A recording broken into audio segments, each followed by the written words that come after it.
understanding the technology that powers the money is essential. Knowing the business drivers that inspire how the money is made is crucial. Bridging the gap between the mind of the technologist and the mind of the business is monumental. That is what TBF is all about. Let's start this never-ending conversation. It's time.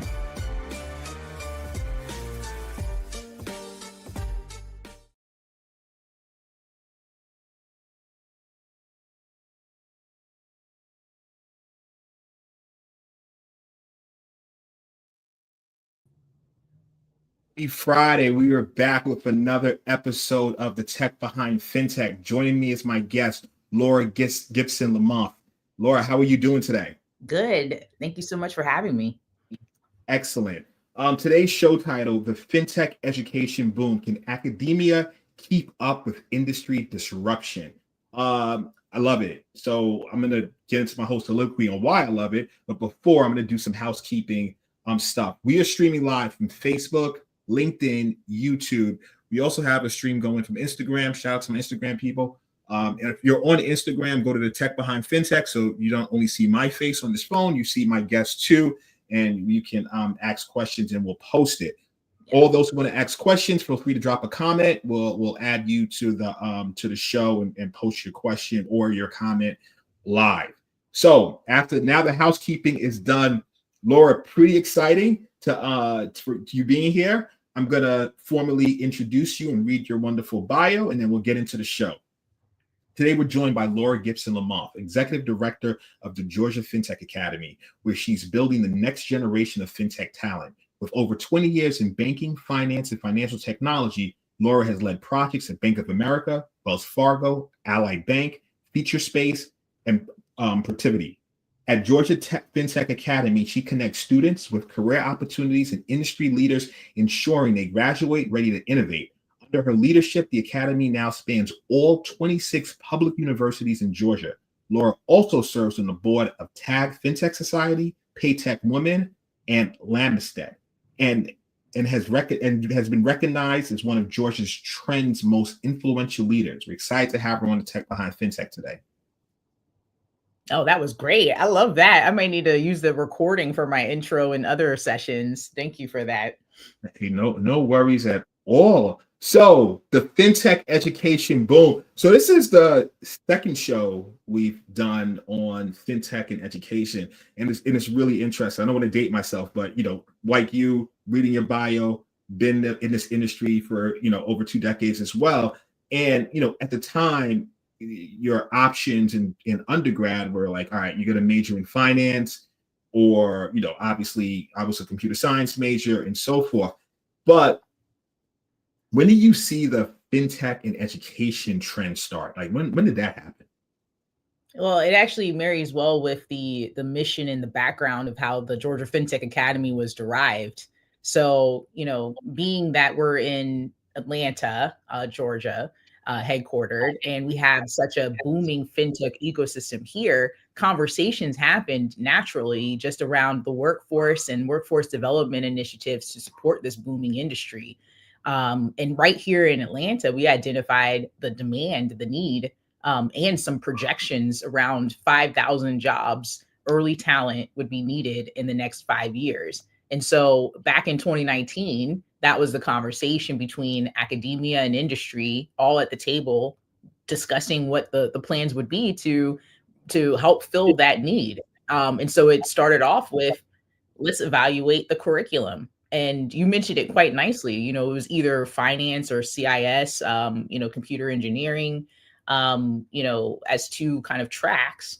But now that we have fintech, which is blending and merging both the financial and the technology, we're doing the same thing with the curriculum. We're not necessarily reinventing the wheel. We're adding and incorporating those themes and tenets from a finance perspective, and where those intersect becomes fintech. And so we have students now that are at the undergraduate and graduate level taking courses, to help further and promote their opportunities on the other side in the industry. Oh, I love it, right? Because I know you're a stat person, so I have to get my stats ready for you. So I read, right, the global digital payment market is sized to reach USD 19.8 trillion by 2026, growing at a compound annual growth rate of 24.4% from 2019 to 2026. It's a significant increase from the 2022 figure.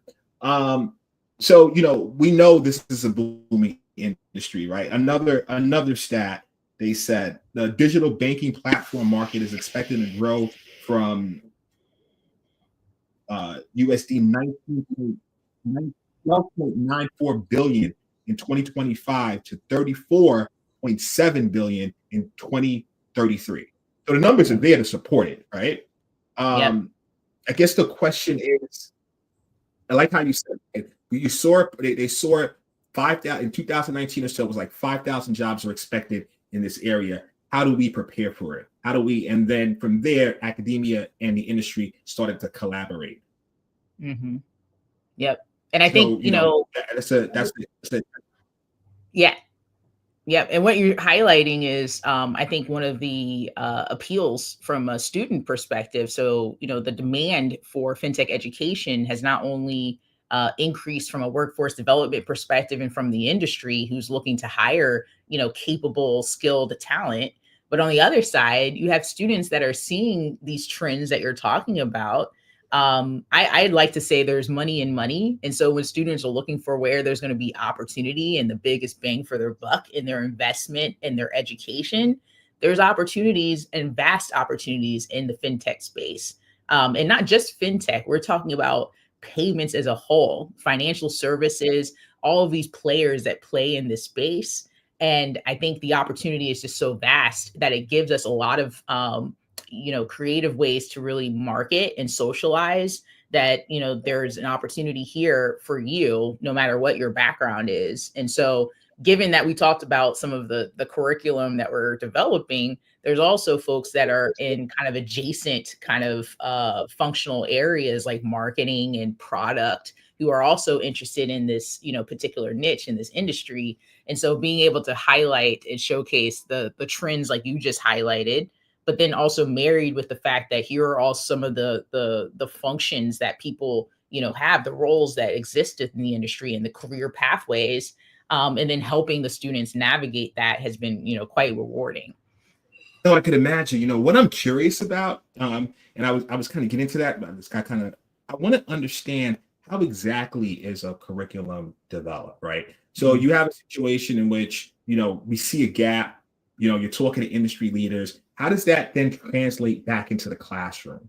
I think one of the things that we've done really well is making sure that we're in lockstep with the industry. I know the title of this particular conversation is Can Academia Keep Up? And I think we've done a really great job. So, being the fact that I'm from the industry, I'm new to academia. I've been in this role for 3 years now. I've witnessed the fact that we are able to really collaborate, I really should say, on each pieces of the portions of the curriculum. So our set of curriculum is constantly reviewed. I think we do a really good job at a execution level of integrating industry, guest speakers and experiential learning. So real time experiential learning opportunities so that students are getting the opportunity to demonstrate what they've learned in a meaningful way as part of the curriculum. And then on the other side, the ongoing management of the curriculum is quite extensive. So, we have committees and reviews and an accreditation process around that curriculum. But back when we're at working mode, trying to refine, update, or, document what the curriculum looks like, we pull in the industry for that conversation. So from the Fintech Academy perspective, we have an annual Fintech Education Summit where we bring together leaders across the industry in various domains to talk about, the curriculum as it stands today. We have faculty that come in and present, here are some of the core objectives within each class. So, let's look at the full list of classes. Is there anything that we feel like is missing? Let's look at all of the objectives and what the students are aiming to learn as an output from those courses. Is that aligned with what you need on the other side to hire these students? The third piece is integrating specific requirements from the industry into the framework for the curriculum. And so where I get really excited is about this experiential learning piece, because not only are we able to really assess and calibrate how we're providing students access to the education and fine tuning certain skills, we're now able to bring in a company to participate in that class, host a challenge or some sort of project. Students are able to work and apply what they learned in the class against that project, and then demonstrate it in front of industry for that confirmation and for that approval. And so where there's been really moving the needle as far as getting students the opportunities and jobs, those students get the interviews and they get the opportunities because they've been able to demonstrate success real time in front of industry. And so that's where we're really making a shift.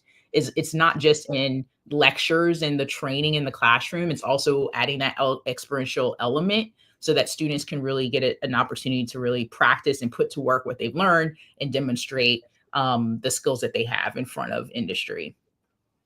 I think that's amazing. I mean, especially when you start looking at it from the hands-on approach. Now that they're in these classes, industry comes in and then giving them, you know what, this is currently a problem that we're having right now at our company, right? Yeah. And then, okay, we're gonna put the challenge out there. How would you go about solving this? And you start getting all these creative ideas based on what they learn to apply the solution, and then they're able to present it as if they are working there. And this company gets, they get different perspectives, and it kind of shows the potential of this particular student.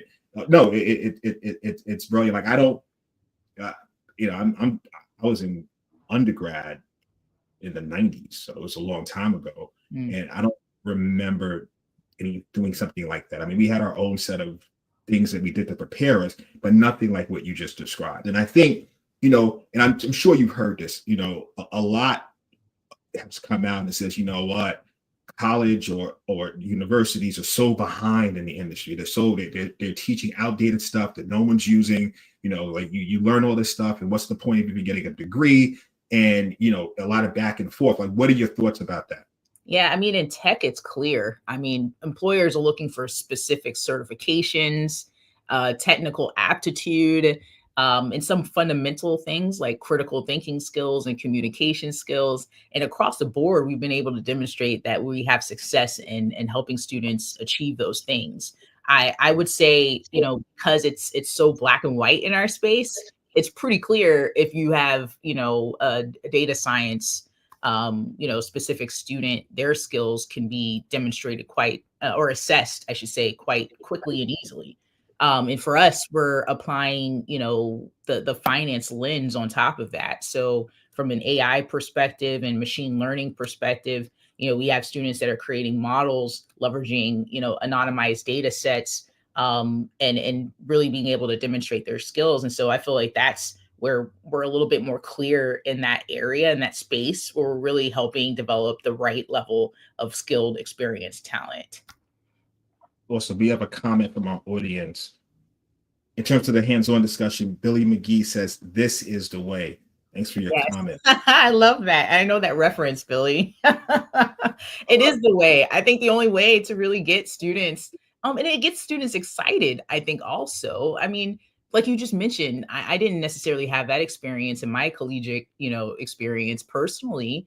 But to really have just that time allocated within the coursework that you're working on, you're learning, you're kind of in this silo, but to be able to work with a team, work as a project team on a deliverable, come together, and then have an audience with the Visas, the FIS, the BlackRock in the room, not only in the room, but mentoring you along the way, and then have a final, readout. I mean, this makes it on their resume. This helps aid conversations during interviews. This also gets them exposure and building a network. And then hopefully, some of these students that are stellar and shine during those, demonstrations and showcases get hired. And that's the goal. The goal is to, give them that experience, but to get them jobs and to position them where they're very much more competitive in this, competitive market. What what makes Atlanta so different in terms of, because you mentioned the ecosystem you have there and people not familiar. Can you just explain like why, like what makes it so different in terms of fintech, or why is there the greatest opportunities there and so forth? Yeah, I'm a huge Atlanta fan. So I came from Charlotte. I worked in banking and a lot of the banks in uptown Charlotte for quite some time, about 15 years. Moved to Atlanta where I had to basically start from scratch, rebuilding my network and finding those connections. And over time, I just learned that this Atlanta community is so tight, especially in the fintech and payment space.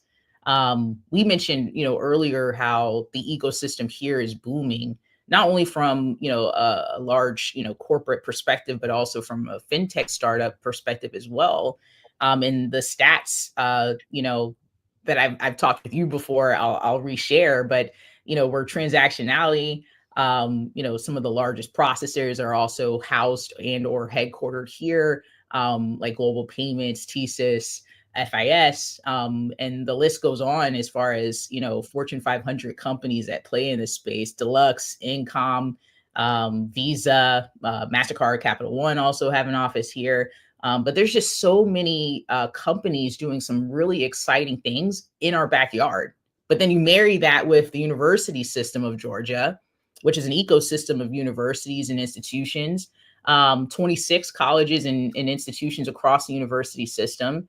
And so being able to bring those pieces together, it's just it's a win-win situation for both parties. From an academic perspective, we're known for our academic excellence and research. Even on the industry side, we're known for our innovation, and we're continuing to draw and attract fintech companies here because we have the talent. And so now our responsibility is to keep things going, keep the momentum going by continuing to look for innovative ways to not only highlight, showcase the talent that we have, but continue to make the investment in the development of the talent that's here. And so I know I saw a couple of articles late last year. Wall Street Journal did one where, Georgia is the top most highest educated city. Atlanta, Georgia is. But the fact that we have all of this, focus on education has allowed us to really just play connector where we can across the entire state of Georgia. So not just central Atlanta, in some of those, rural communities, matching some of these companies, and even community banks with some of their local universities and creating kind of that talent pipeline for them. That's been really exciting to see cultivated across the state of Georgia. Oh, I mean, and that's interesting. You say that in terms of all the resources you have there, and you have people that may hear about finance, you might hear about fintech, but because they don't really have a firm understanding of it, there's a lot of misconceptions. Or I don't know if this is right for me. What have you seen from certain students who might be interested in getting into this field? What are some of the misconceptions that they have about fintech careers? Yeah, I think the biggest one is that you have to be highly technical. So fintech, when we first developed the Fintech Academy curriculum, it started off with CIS and computer engineering and cybersecurity. But now it's expanded across multiple different functional areas. And so we have students that we have coming in today thinking that, in order to really succeed in fintech, you have to be a data scientist or you have to be into, computer engineering and developer. Those were the types of functions that they had limited in their minds. But now it's our responsibility to really showcase and highlight, some of the innovation and the creative side of the industry as well. And so we focus on the curriculum just as heavily as we focus on the programming that we offer. And I think the programming is a complementary asset to the Fintech Academy as a whole, because we have speaker series sessions where we have leaders from across the industry in various disciplines come and speak about their area and their domain.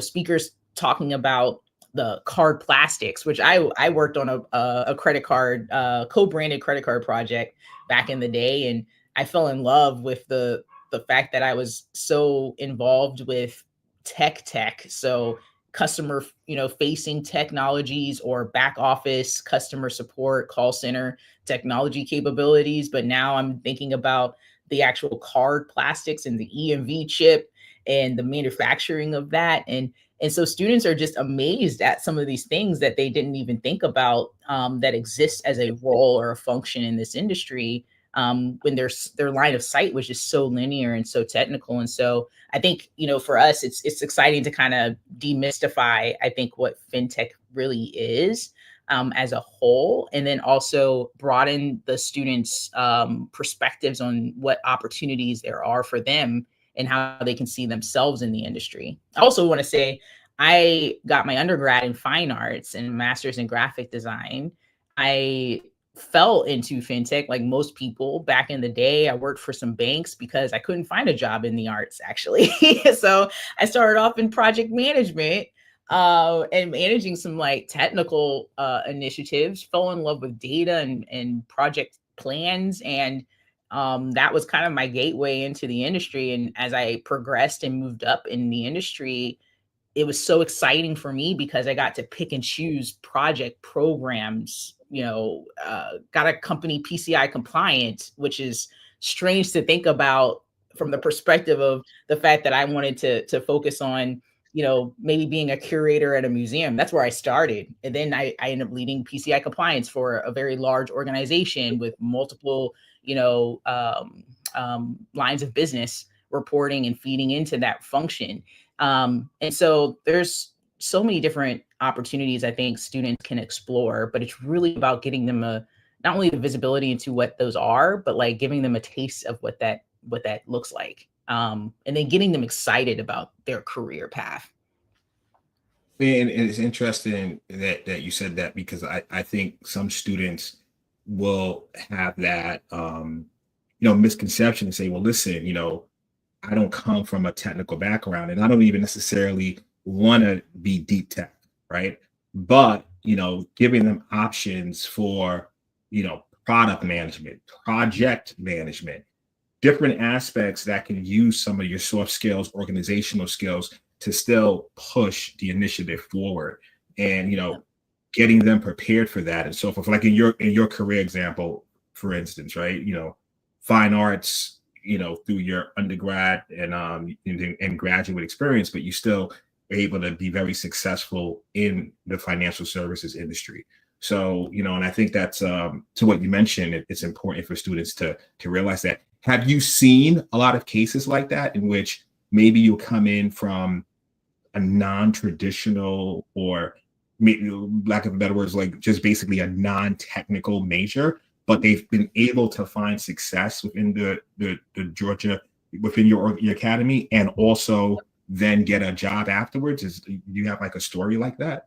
Yeah, many stories. I think one of the unique things is that our program is built where, students can kind of pick their own adventure, per se, at least as far as curriculum goes. So, I mean, we have students that are taking some of our foundation courses, like, a payments 101 or a foundations in fintech class, complementing their, major and minor, but not necessarily majoring or minoring in fintech.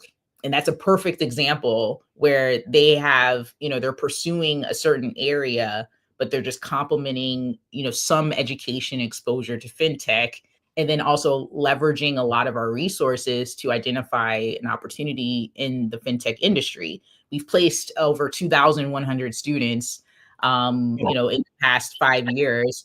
And within that batch, we have a lot of students that fit that particular, scenario. And they're successfully working at, Truist and some of the top banks, here locally or outside of the state of Georgia. And so I find it interesting to think about the fact that what we offer, which is also, there's an online component as well, which makes it highly accessible to students.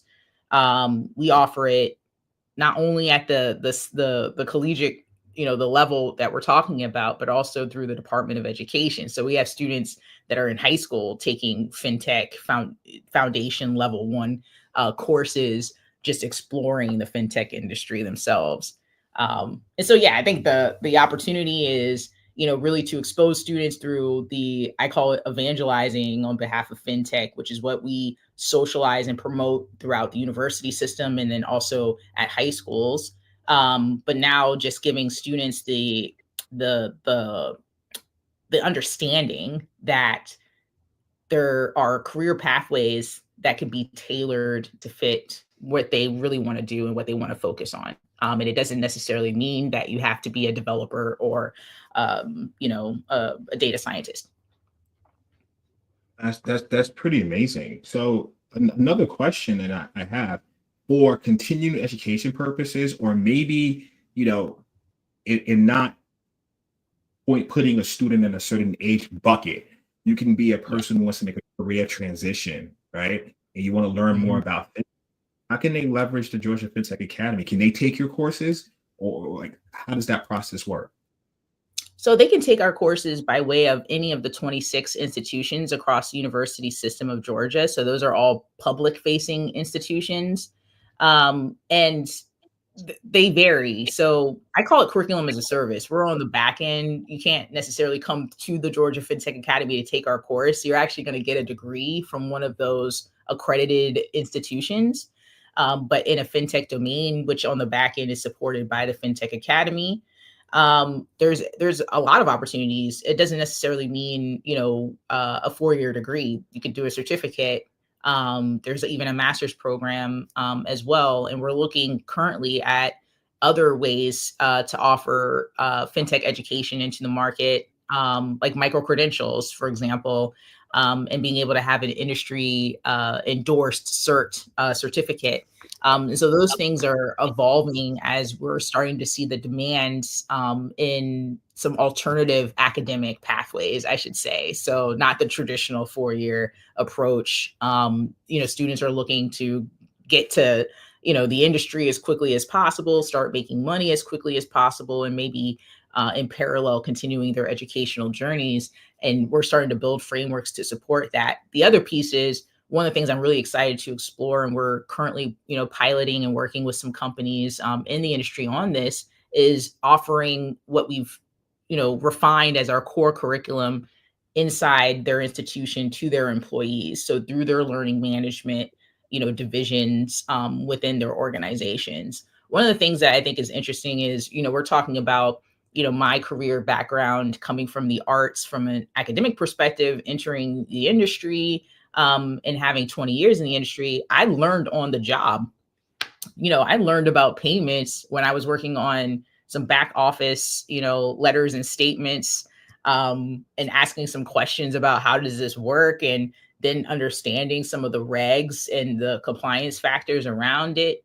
I worked on a teller system upgrade. And so that really shocked my system. And I learned about a lot of things. I think at that time I knew only about like overdraft fees, but I had to broaden my education and my understanding about the payments flow end to end through some of these projects. And that's how I learned about payments. And thinking about it, I ask people this all the time. I'm like, how did you learn? And they're like, well, I didn't take a course. So there was no one session that I sat in over the past, 4 weeks and got a certificate. A lot of people don't necessarily have that. And I think companies are starting to realize and appreciate that they need to offer something for their own, employees, upskilling and even just foundational training and education. And so we're starting to promote that across, the industry, and work with our partners, especially our sponsors, to be able to add additional value and extend it beyond early talent to the folks that they currently have within their organizations. And so I think that's a big deal, to be honest. I think the fintech education that we've developed extends beyond early talent.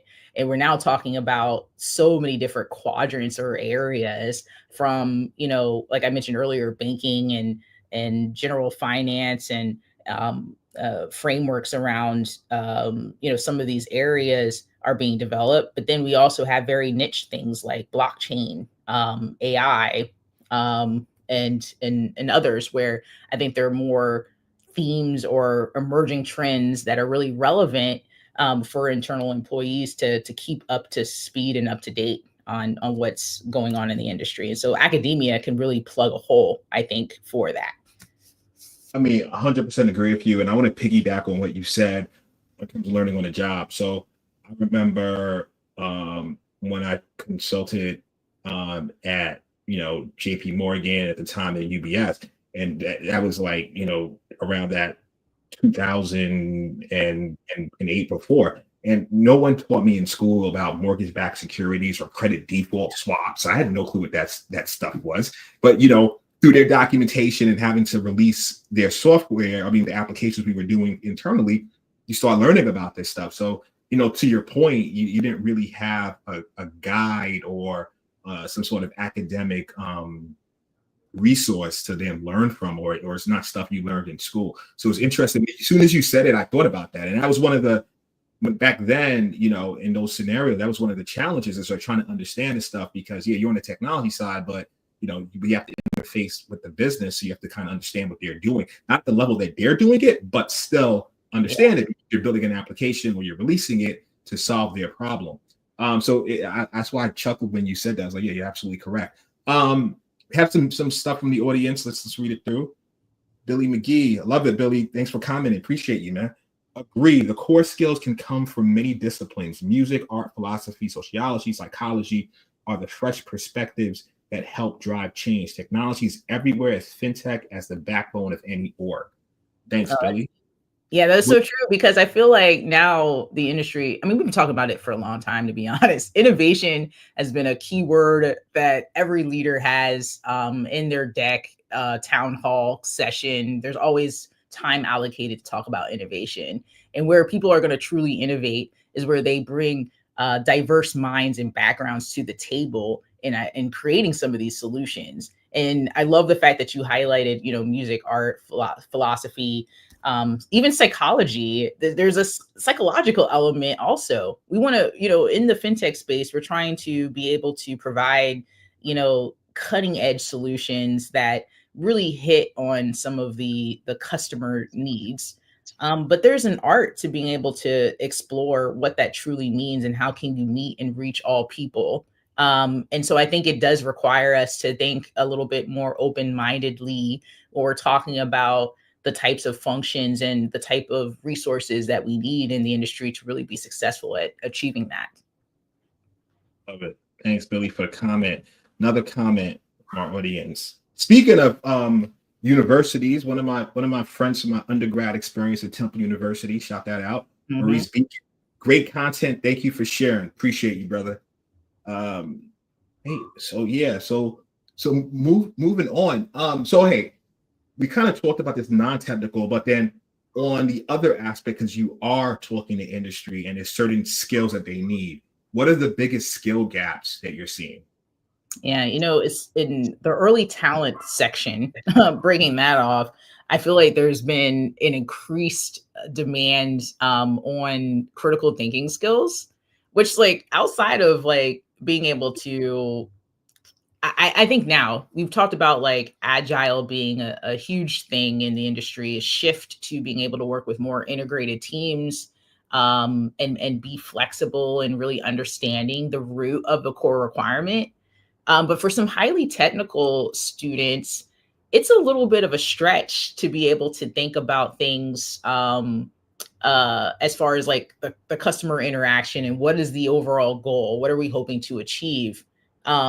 Technology, over the years has been so focused in getting detailed deliverables, detailed requirements, detailed deliverables. But now the expectation is a student really understands the bigger picture. When you're developing a solution, it's not necessarily, I need you to code this page this way. It's, what are we trying to achieve, and ensuring that we're aligned with that. And so being able to think about, building pieces where students are able to really demonstrate those and learn really critical thinking skills is a challenge. And there's different personalities in the mix as well. And so I would say, in our conversations, it gets back to the roots of what some of these employers are looking for. I think sometimes we overcomplicate what expectations there are around early talent. There is still some expectation that that individual will be trained and influenced on the internal culture and requirements. And so you're not necessarily building someone who completely satisfies everything on the other side. It's really, do they have the right foundation in understanding? Are they, that what do you call it, chalkboard where we can really play around and work with, and they get it, they comprehend it, they're ready to go as quickly as possible. And that's what I think a lot of employers are looking for right now. Communication skills has taken a hit, to be honest, since the pandemic. And we see it across, students coming from a variety of different areas. I think there were, less social opportunities. Students are, very prone to being online and communicating that way. And so communication skills and developing that and getting students comfortable and over any type of, social anxieties or anything else that they have as barriers has also been a challenge, but something that employers continue to say and stress and emphasize that they're looking for. But then you also have very specific requirements, right? Because we have like, oh, I need a data scientist that can do this. Like I need an engineer who can do that. And so we've been focusing on kind of providing that holistic perspective and making sure that our students are well-rounded in all things. And it's been interesting trying to creatively get those opportunities inserted within the curriculum and some of the programming that we offer as well. So we have that balance. Actually, we brought it up. So it is interesting. It's like, you look at it from a pure technology play, and that's one of the things that I've read offline. It's like as we get more innovative, as we get more automated, some of the things that we valued maybe 5 years ago in terms of, oh, I need this person that knows Python, for example, and he has certain development skills. It's like, yeah, but we could have a large language model kind of, code for us. We can have different things that can, we have like, no code languages that you can deploy stuff. What I really need is someone who can communicate effectively with all stakeholders, right? Yeah. I'm just going to ask you this. How does one develop critical thinking? Like, is it, especially if you look at it from an early person early in their career, it's been things that I feel, over the course of being in the industry, working in different dynamics, looking at things in various ways, like you and me both have 2 decades in this game, right? You're like, I don't know how it comes, but I think how I think, right? Yeah. How do you then take a blank canvas and hit them on the head and say, now you have critical thinking? How does that work? Yeah, it's funny because that's what I was trying to say, blank canvas earlier. I said blank chalkboard, but same thing. But I feel like if I was going to talk about it from a personal perspective, I laugh at myself because I think about all of the leaders that really invested in me, personally, when I was coming up in my career. I very much had the tutelage and the hands-on guidance offered by my management in very different capacities when I was navigating my career earlier on. A lot of these things I think are coached and trained in action. So for us, it's been, a focus on experiential learning, like I mentioned earlier. But thinking about my career, it was literally going to manage a project team and, come up with some sort of executive status report or readout. And my manager is like, well, why did you think about it that way?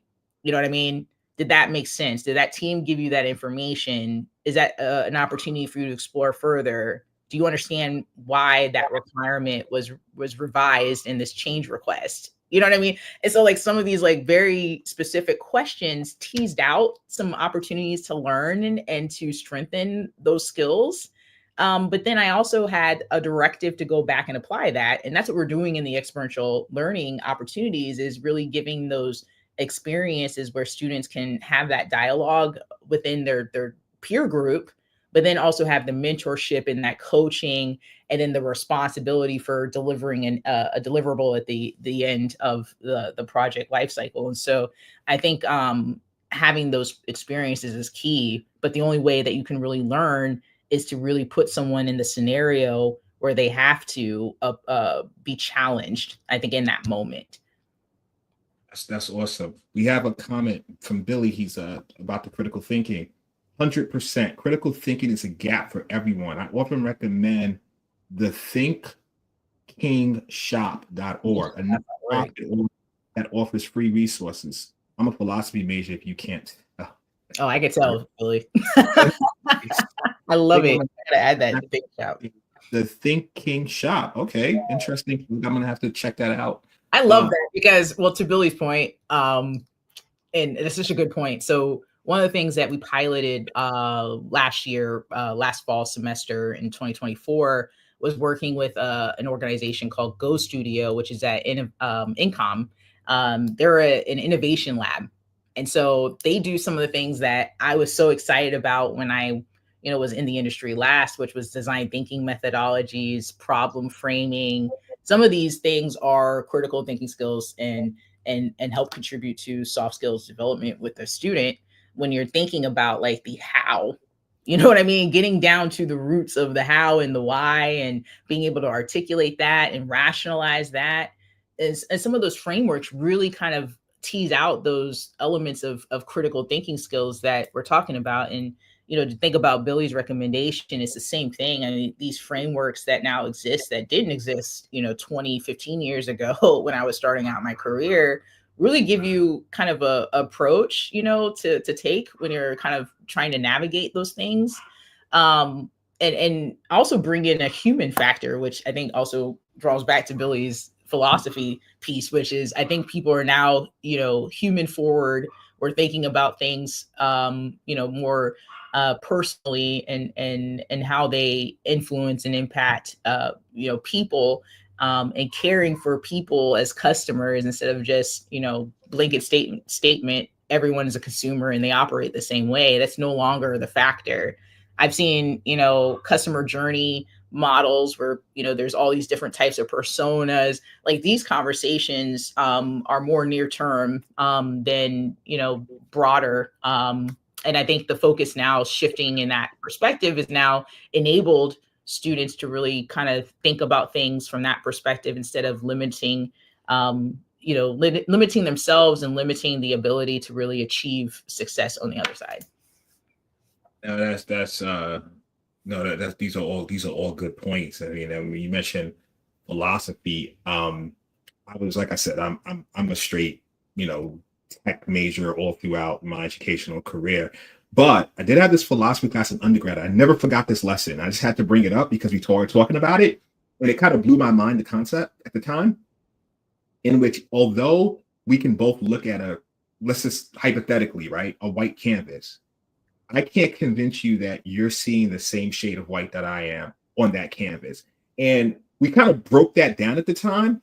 And it's the one thing I took from that class. If you ask me other things, I kind of forgot. But that was just so fascinating to me from a philosophy. I was like, wait, hold up. We don't see? Like, no, we don't. Like, because it is based on your past experiences, X, Y, Z. And that's like the one lesson that I took from that class. And even till this day, I still think about that.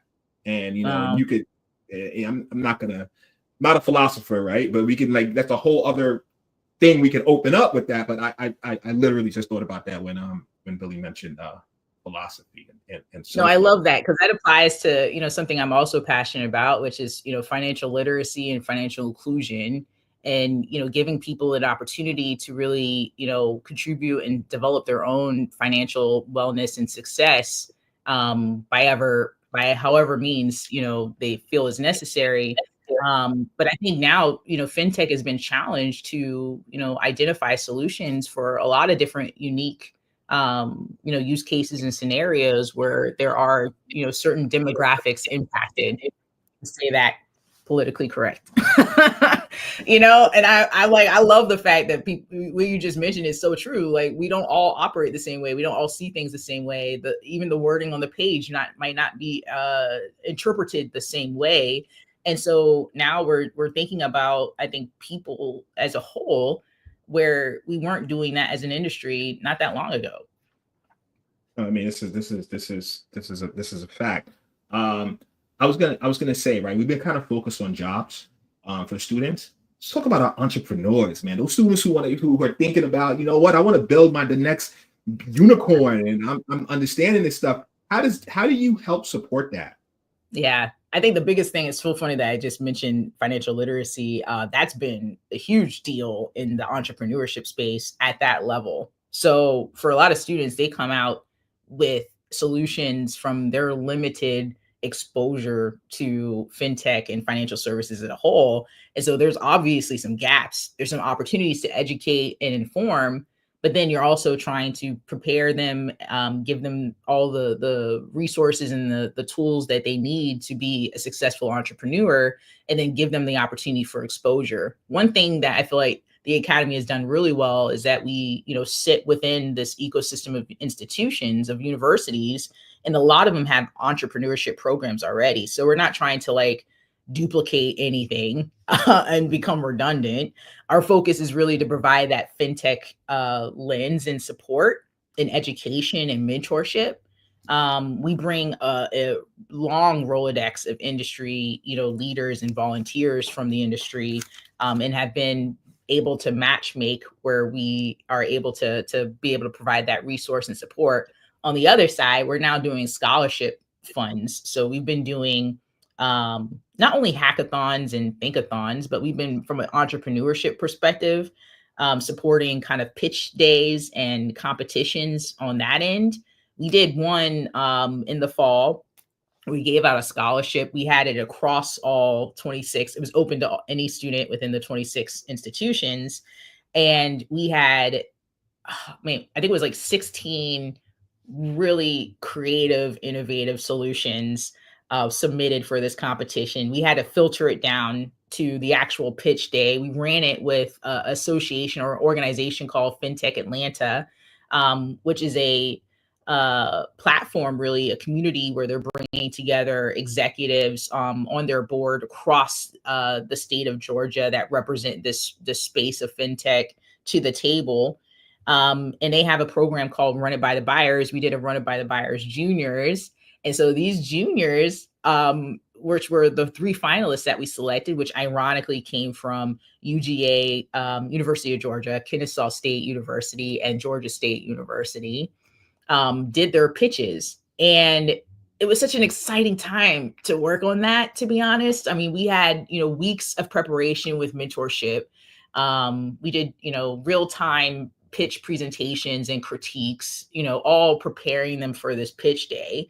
And then on the pitch day, a panel of 30 buyers. And this is everyone from like Home Depot. These are brands that you don't even think fintech, but they have fintech capabilities that they're integrating and bringing in house. Their technology extremely advanced. And so it was awesome to have, some of these like retail players in the space. And then you had traditional banks, you had, the processors all in the room. These are executives that these kids would never, normally on a normal basis have exposure to pitch to, but they did their pitches, and we were incredibly proud with the outcome and the ability to give out scholarship monies to all 3 of our finalists, but identify a winner for that competition. But I think creating more of these opportunities and planting a seed is essentially what we're hoping to achieve at the Fintech Academy. But then the next level is to be able to, introduce them to the ecosystem of fintech startups here in Atlanta. There are so many different programs. There's so many accelerators, incubators, like the resources are abundant here. And so where we take responsibility is being able to nurture them at the earliest stage, not to use that terminology because it's not like they haven't necessarily yet developed enough. And so we're right there planting a seed and helping them navigate their pathway, whether it's traditional employment or entrepreneurship. That's truly amazing. I love it. I mean, you have me wanting to move to Atlanta and get a continuing ed at another university where I can get access to you guys. It's amazing. Listen, obviously, since the first time I met you at Money 2020, we could keep talking for an infinite amount of time. But I know you have things to do and planes to catch. Yeah. So on that note, I want to thank you for your time today. What we do for our guests, we give you the platform to talk about how people can find you, more about the Georgia Fintech Academy, or basically anything that you want to talk about. And we'll give you that time right now to do so. Yeah, I think if anything, our mission is to help students navigating their pathways into the industry. And so if you could be a resource, and there's so many different ways to be a resource, whether or not it's direct mentorship, we're always looking to match our students with industry, experienced professionals. Doesn't necessarily matter even where you live geographically, but there's a space and an opportunity to really make an impact on the next generation. So the first thing I have to promote is mentorship.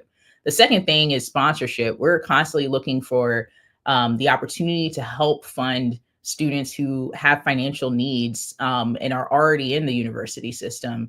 There are challenges financially for a lot of our students. Not only are they struggling, balancing their education, they're working at the same time, and they're trying to make ends meet and get to graduation. And so we're also looking for sponsorship in regards to identifying scholarship opportunities for our students. And then lastly, but not least, selfish plug, we are, continuing to grow and look at how we can transform, what we currently offer. And so if there are partnership opportunities, and this could be anything from, students working on an internship, or supporting an organization in some way. And they could be at many different levels as far as what the company looks like. We've worked with startups in helping them, hire and bring on their first time ever intern. And then we've had, companies like FIS hiring 170 some of our students. And so we're constantly looking for those types of opportunities. And then the projects, the experiential learning that I mentioned, which is just a 4-week, commitment here, or a 6-week commitment there, where you can come in and, provide a challenge for these students to solve. I call it, there's free resources with these brilliant minds, being able to put them to work and give them an opportunity to work on a real world scenario and challenge and problem. And so that's essential to what we do. So we're always looking for that as well. Those are the 3 big needs for my perspective. So feel free to reach out to me on LinkedIn. Our website is georgiafintechacademy.org.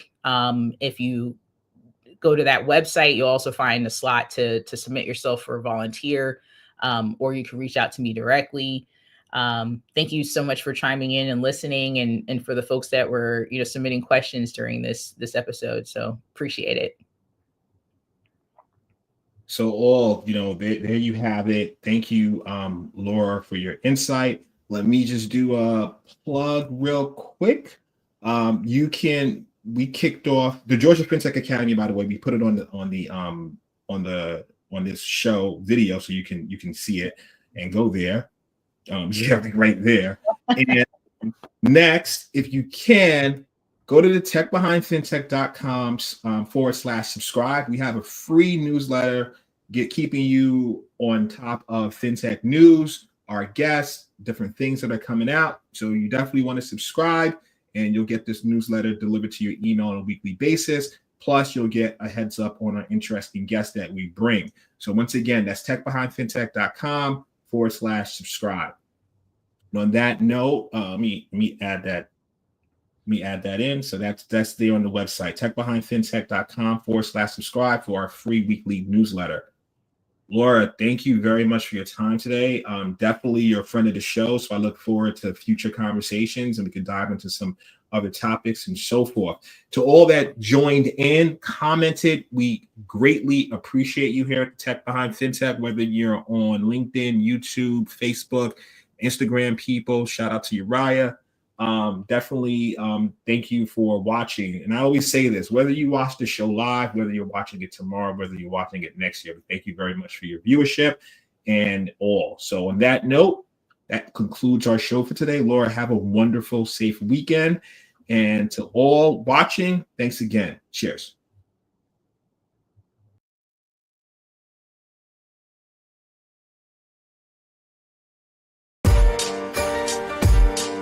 Understanding the technology that powers the money is essential. Knowing the business drivers that inspire how the money is made is crucial. Bridging the gap between the mind of the technologist and the mind of the business is monumental.